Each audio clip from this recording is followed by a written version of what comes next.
ஸ்ரீ லலிதா சஹஸ்ரநாம பாராயணம் 11வது பாகம். ஸ்லோகங்கள் 40லிருந்து 43வது ஸ்லோகம் வரை பாடுவோம். ராகம் கேதாரம். இதுவரை 10 பாகம் முடித்தோம். 39 ஸ்லோகங்கள் 10 ராகங்களில் பாடினோம். ஸ்ரீ லலிதாம்பிகையின் அருளில் இந்த 11வது பாகம் ஸ்ரீ லலிதா சஹஸ்ரநாம பாராயணம் தொடருவோம். சஹஸ்ராராம்புஜாரோட சோதாசார பிவர்ஷிணி தட்டில்லதா சமாரோச்சே ஷட்சக்ரோபரி சம்ஸ்திதா மகாசக்தி குண்டலினி விசதந்தோ தனியசி ಭಾವಾನಿ ಭಾವನಗಮ್ಯ ಭಾವಾರಣ್ಯ ಕುಟಾರಿಕಾ ಭದ್ರಪ್ರಿಯಾ ಭದ್ರಮೂರ್ತೆ ಭಕ್ತ ಸೌಭಾಗ್ಯದಾಯಿನಿ ಭಕ್ತಿಪ್ರಿಯ ಭಕ್ತಿಗಮ್ಯ ಭಕ್ತಿವಶ್ಯ ಭಯಾಪಹ ಶಾಂಭವಿ ಶಾರದರಾಧ್ಯ ಶರ್ವಾಣಿ ಶರ್ಮದಾಯಿನಿ ಶಾಂಕರಿ ಶ್ರೀಕರಿ ಸಾಧ್ವಿ ಶರಚಂದ್ರ ನಿಭಾನನ ಶಾತೋದರಿ ಶಾಂತಿಮತಿ ನಿರಾಧಾರ நிரஞ்சன. இப்பொழுது 40லிருந்து 4 ஸ்லோகங்கள் பாடினோம் கேதாரம் ராகத்தில். இந்த ஸ்லோகங்களின் அர்த்தம் இப்ப சொல்றேன். தட்டில்லதா சமாருச்சி, மின்னல் கொடி போன்ற சக்தி உள்ளவள், வித்யுல்லேகேவ பாஸ்வரா என்று வேதமும் கூறியுள்ளது.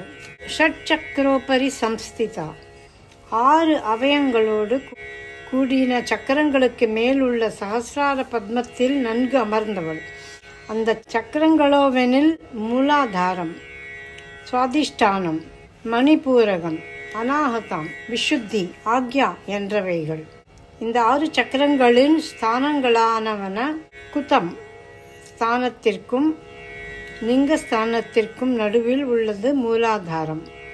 லிங்கத்தின் மூல பிரதேசத்தில் உள்ளது சுவாதிஷ்டானம், தொப்புள் பிரதேசத்தில் உள்ளது மணிபூரகம், ஹிருதய பிரதேசத்தில் உள்ளது அநாகதம், கண்டம் பிரதேசத்தில் உள்ளது விசுத்தி, புருவங்களின் மத்திய பிரதேசத்தில் உள்ளது ஆக்யா. மகாசக்தி, உற்சவத்தில் அதிக பிரியம் உடையவள். மூலாதாரத்திலிருந்து குண்டலினி சக்தியாகிற ஸ்ரீ அம்பாள் சஹஸ்ரார பத்மத்திலிருந்து தனது பதியான பரமசிவனிடம் ரமித்து கொண்டு இருக்கும் உற்சவத்தில் ஈடுபட்டவள். குண்டலினி, குண்டலம் போல் 3 சுற்றாக இருக்கும் சர்ப்பம் போன்ற உருவம் உள்ளவள். பீசதந்து தனியசி, தாமரை தண்டிலுள்ள நூல் போல் சூக்ஷ்மமான உருவம் உடையவள். பவானி, பவனை, பவ என்றால் மன்மதன், பவானி என்றால் பவனை பிழைக்க செய்தவள். பாவனாகம்யா, பாவனையினால் அதாவது தியானத்தினால் அடையத் தகுந்தவள். பவாரண்ய குட்டாரிகா, சம்சாரமாகிற காட்டை அழிப்பதில் கோடரி போன்றவள். காட்டில் கிளைகள் மென்மேலும் முளைப்பது போல் ஜனன மரணமும் திரும்ப திரும்ப வருவதால் காடாக கூறியுள்ளது. பத்ரப்பிரியா, பக்தர்களுக்கு மங்களத்தை அளிப்பதில் அன்பு கொண்டவள். பத்ரமூர்த்திகி, மங்களமான சரீரத்தை உடையவள். பக்த சௌபாகியதாயினி, பக்தர்களுக்கு சகலவித சௌபாகியங்களையும் கொடுப்பவள். பக்தி பிரியா, பக்தர்கள் செய்யும் பக்தியினால் சந்தோஷத்தை அடைகிறவள். பக்தி கம்யா, பக்தியினால் அடையத் தகுந்தவள். பக்தி வஷ்யா, பக்திக்கு வசப்படுகிறவள். பயாபகா, பயங்களை அடியோடு போக்குகின்றவள். ஸ்ரீ அம்பாளின் நாமாவை ஜபிப்பதால் எந்த இடத்திலும் பயங்கள் நீங்கிவிடும் என வாயு புராணம் கூறியுள்ளது. சாம்பவி, சம்புவின் மனைவி அல்லது சிவ பக்தர்களுக்கு தாய். சாரதாராத்யா, சாரதையால் அதாவது சரஸ்வதியால் பூஜிக்க தகுந்தவள் அல்லது சரத்கால நவராத்திரியில் உபாசகர்களால் பூஜிக்க தகுந்தவள்.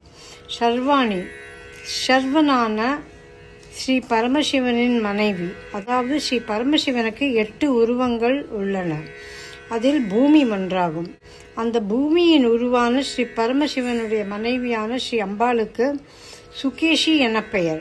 இருவர்களுக்கும் பிறந்த புத்திரனே அங்காரகன், அங்காரகா என்று லிங்க புராணத்தில் கூறியுள்ளது. சர்மதாயினி, பக்தர்களுக்கு சுகத்தை அளிக்கும் சுபாவம் உள்ளவள். சாங்கரி, சங்கரருடைய மனைவி. சுகத்தை செய்கிறவர் சங்கரர், இவரது மனைவி. ஸ்ரீகரி, லக்ஷ்மியை அளிப்பவள் அல்லது ஸ்ரீகரனான நாராயணனின் சகோதரி. சாத்வி, பதிவிரதையாக இருப்பவள். முக்காலத்திலும் பதியான பரமசிவனுடன் வழங்குகிறவள். சரத்சந்திர நிபானனா, சரத்கால சந்திரன் போன்ற முகத்தை உடையவள். சாத்தோதரி, குறுகிய இடையை உடையவள். சாந்திமதி, பொறுமை உள்ளவள். பக்தர்கள் செய்கிற குற்றங்களை பொறுத்து கொள்கிறதால் சாந்திமதி. நீராதாரா, ஆதாரமற்றவள். அதாவது எல்லா உலகத்திற்கும் ஸ்ரீ அம்பாளே ஆதாரமானவள். இவளுக்கு வேறு ஆதாரம் தேவையில்லை. நிரஞ்சனா, அவித்யை, மாயை இவைகளின் சம்பந்தமற்றவள். இன்று 40லிருந்து 43 ஸ்லோகம் வரை 4 ஸ்லோகங்கள் பாடினோம். கேதாரம் ராகத்தில் 4 ஸ்லோகத்தின் அர்த்தமும் கேட்டோம். இந்த வெள்ளிக்கிழமை பாகம் 12 44வது ஸ்லோகத்திலிருந்து 4 ஸ்லோகங்கள் பாடுவோம். நமஸ்காரம்.